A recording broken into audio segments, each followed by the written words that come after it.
Good afternoon. I want to apologize that my wife is not with me right now. We're currently in two different states. But I wanted to talk to you about my experience with Shaw Homes. Um, with the growing market as hot as it is, me and my wife were looking for about a month and a half.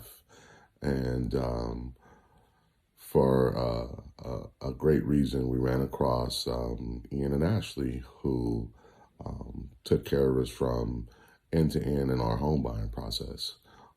So we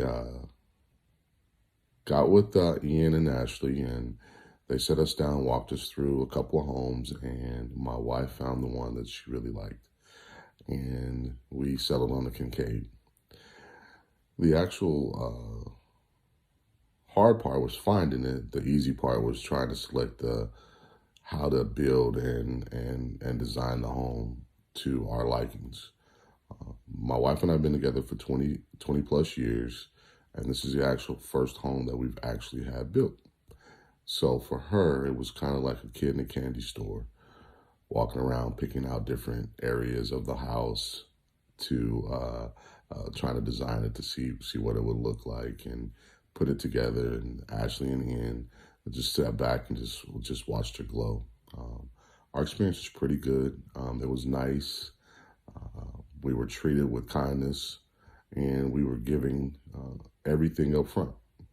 So we are very excited to join the Shaw family and become homeowners here in Tulsa, Oklahoma. Again, so my wife is still in Texas currently, and we will be taking a little journey together for the next 7 to 9 months. But I thank Ashley and I thank Ian for their patience, their diligence, their understanding, and their honesty. Thank you from myself, Damon Finley, and my wife, Sharice.